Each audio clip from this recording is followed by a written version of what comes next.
Pastor Enenche of Dynamic Church of God have responded to the Muslim man who said Christianity is a subordinate religion. He also said that Christianity is a secondary religion. Let's watch some of the clips.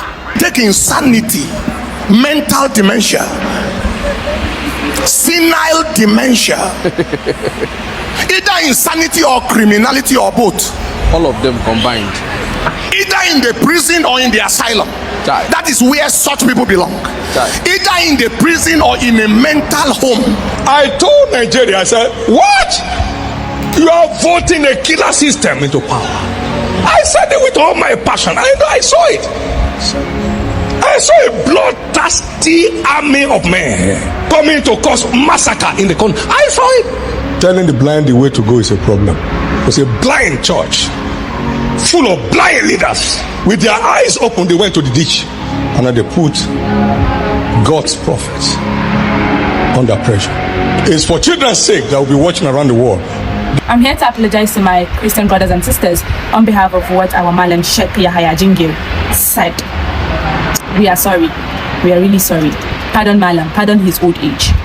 Yes. What he was saying, or the other person came third, almost putting aside, and it's dangerous to make the political contest a Muslim versus Christian contest. You can't just classify that as incitement, trying to incite Muslims against Christians or vice versa in Nigeria, and that in itself is a criminal offense. You know, that's the way these reckless politicians have perpetuated the destruction they do in our country. But you see, let me tell you where religion doesn't dominate: when they are stealing our national money. All of this, the reason why they want to come to power is to steal national funds, mostly. Because when you look at it, before they come to power and after they come to power, they become a lot richer. To nobody.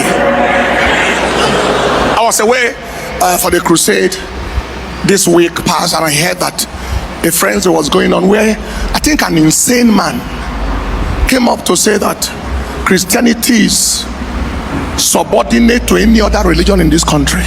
It takes insanity. It takes insanity, mental dementia, senile dementia, either insanity or criminality or both. All of them combined. Either in the prison or in the asylum. That is where such people belong. Either in the prison or in a mental home. To say that Christians are secondary to any other religion, the Lord rebuke you and your devils. Christianity is not secondary, and no group of religious fanatics will ever make it secondary. Not you, not any political group of people will ever make Christianity secondary to any. If you have sense, take a look around. There is no part of Nigeria where Christians don't exist en masse. Every part of Nigeria, whether it's Sokoto or Maiduguri or Yobe, en masse. For a demon-possessed agent of darkness, God rebuke you, rebuke every devil that spoke to you, and rebuke everything you represent.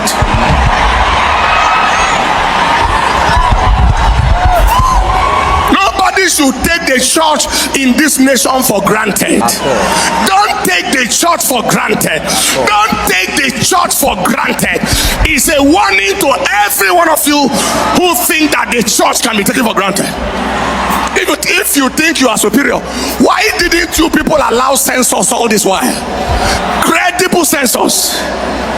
And if you want to settle this, okay, do it in census. Let everybody tell what they believe in. Then you will be shocked that where you think you come from, there are Christians that are almost dominating in that place.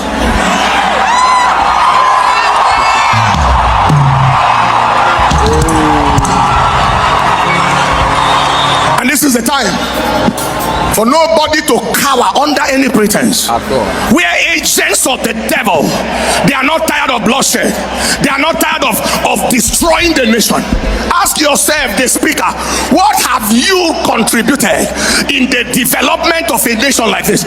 What positive thing have you made in this nation other than talking garbage carnage and bloodshed and inciting violence. Shame on you and everything you represent.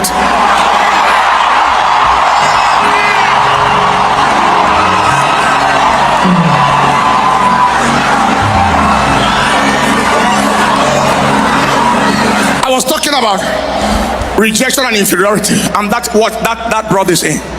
Nobody should take the body of Christ for granted. Whoever, we have not rebuked you. What is in your mind, what you said and what you think has never happened and will never happen. Has never happened, will never happen. We are here, and we are here for a very long time.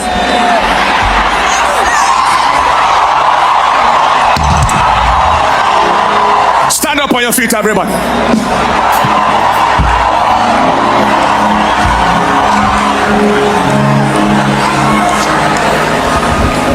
Some of these people need to be taken to psychiatric homes. Let them do mental state evaluation for them, because age didn't translate to anything. Talk garbage to millions of people in this nation who subscribe to the faith of Jesus Christ, and millions around the world, and you think you will take us for a ride. You are just a mad devil.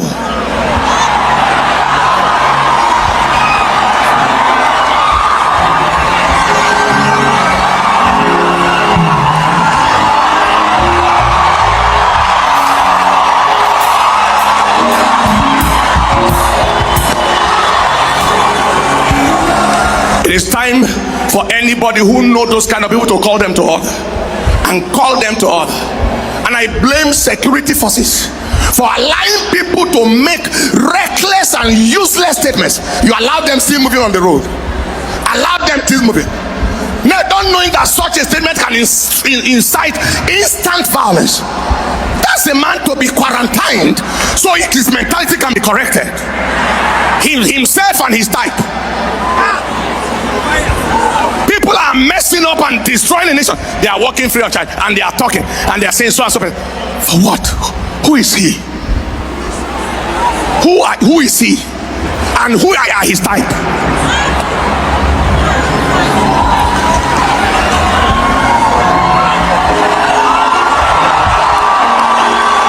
All you need to know is find out what contribution such devil agents have made to the country. One contribution, zero.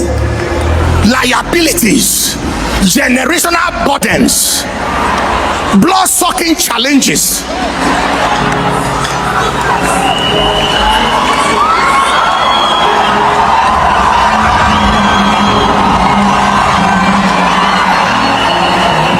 Father, we give. But I can see the governor of Kano State. This is how insane all of you are in northern Nigeria. Some of you. This is the way you think.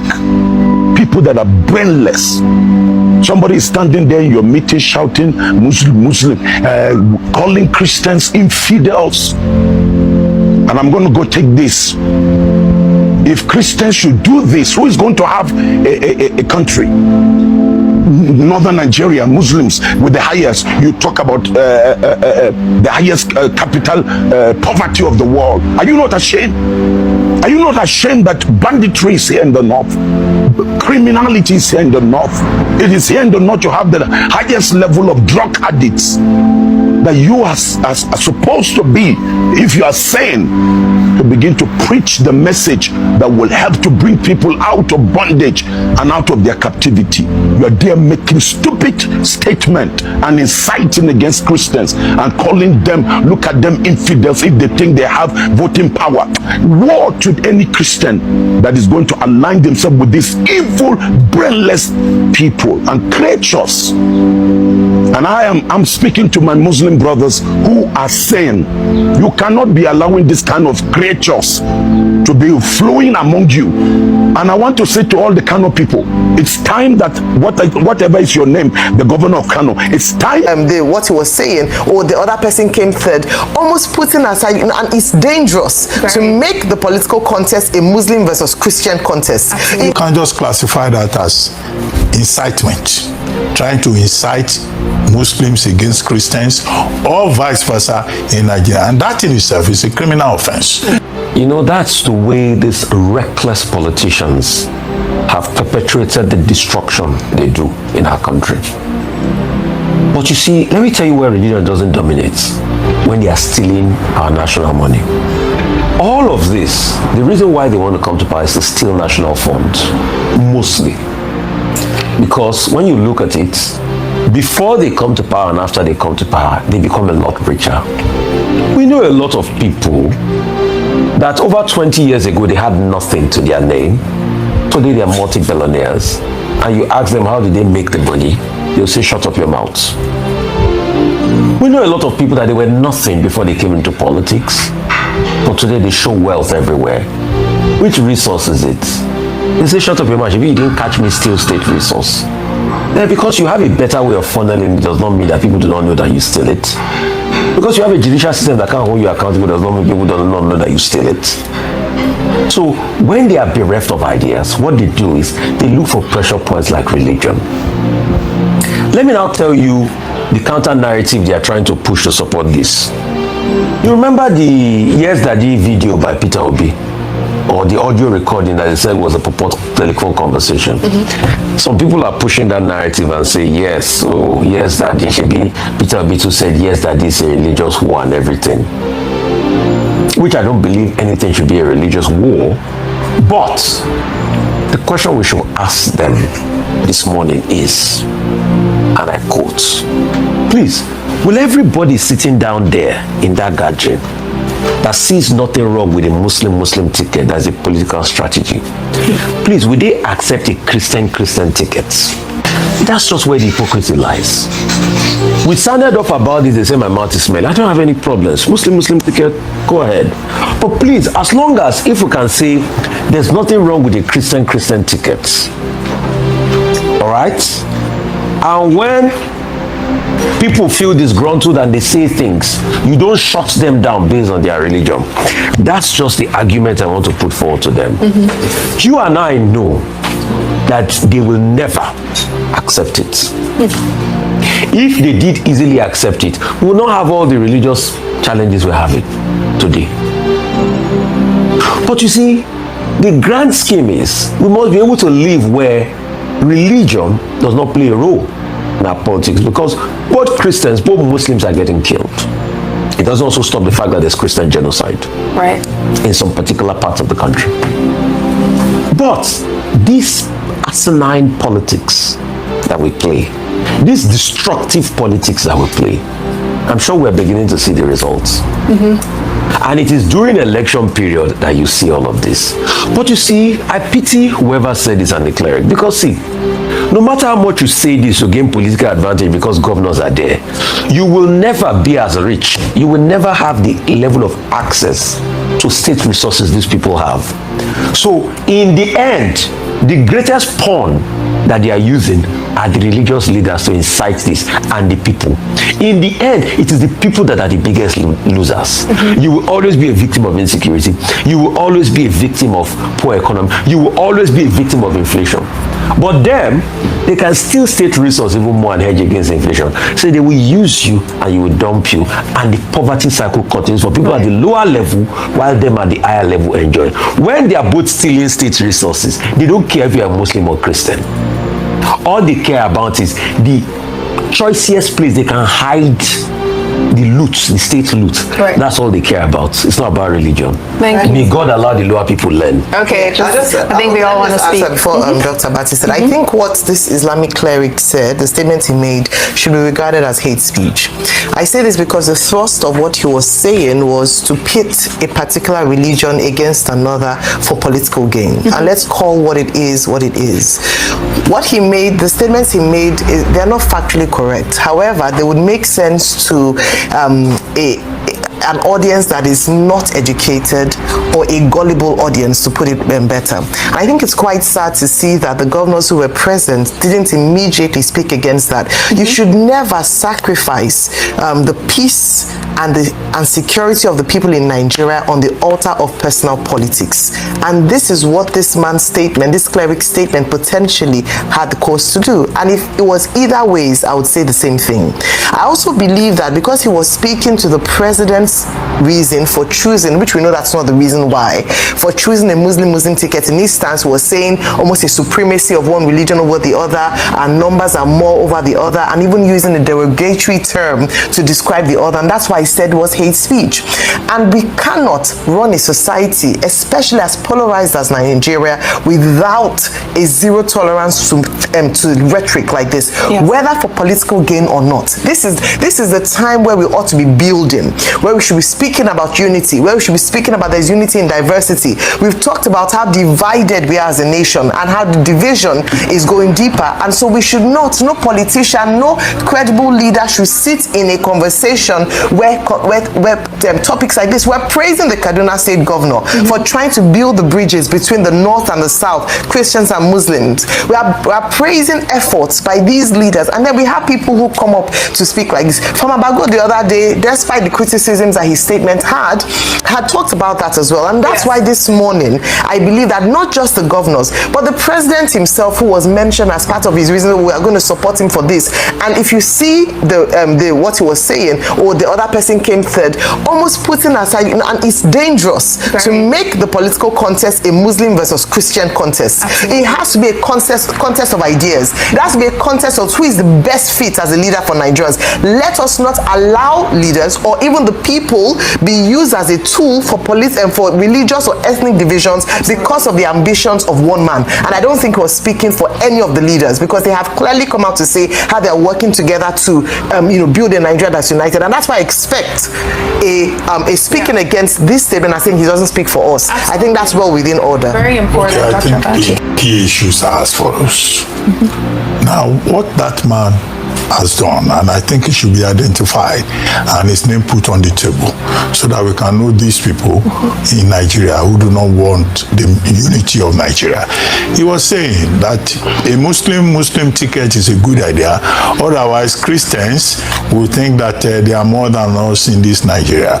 You can just classify that as incitement, trying to incite Muslims against Christians, or vice versa in Nigeria, and that in itself is a criminal offense. You asked the question that you were surprised that 2 state governors were there. It's not only 2 state governors were there, policemen were there, state security agencies were also there, and nobody thought the man had committed an offense, because they will say, oh, it's freedom of expression. No, there are no absolute rights under the Constitution of Nigeria. You cannot say because you have a tongue and a mouth, you can just talk anyhow. That man should be invited by the security agencies and be called to question. Because under sections 44, section 50, and section 51 of the Criminal Code of Nigeria, incitement is a felony. Okay. You cannot incite one group against the other and cause the breach of the public peace. The Police Act also has something about breach of a public peace. That's number one. Number two, he is very lucky. He's speaking in Kano State.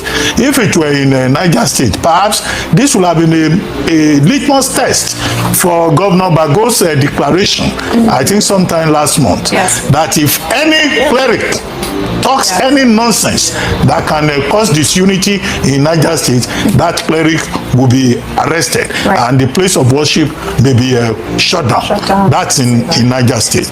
The third point is that in terms of principle, the Nigerian Constitution frowns against any form of discrimination under federal character principle that is enshrined in section 14 sub 3 and section 14 sub 4 of the 1999 Constitution, which says very clearly that nobody shall be discriminated against either on the basis of ethnicity or the section that you belong to or the kind of religion that you practice, which is further codified, expressed in section 42 of the same 1999 Constitution, which talks about, the right to non-discrimination, that you cannot be discriminated against. This man was promoting discrimination and, questioning the rights of Christians to survive in Nigeria. That makes it a very serious offense. And if you go further, in section 153, sub 1 of the same constitution, it creates a body called the Federal Character Commission. And the job of that Federal Character Commission is to make sure that in government agencies, federal or state, that there is no such thing as discrimination. So this man that is on the screen, whatever his name is violating the fundamental rights of all Christians in Nigeria, and is adding fuel to those who say that Christians are being persecuted in Nigeria. This the same man said they will never allow Christian tickets, but they are very happy over Muslim tickets. And what do you think as a Nigeria? Please drop your comment in the comment section, and do not forget to like, subscribe and share, and do well to come back and watch more. Thank you for watching.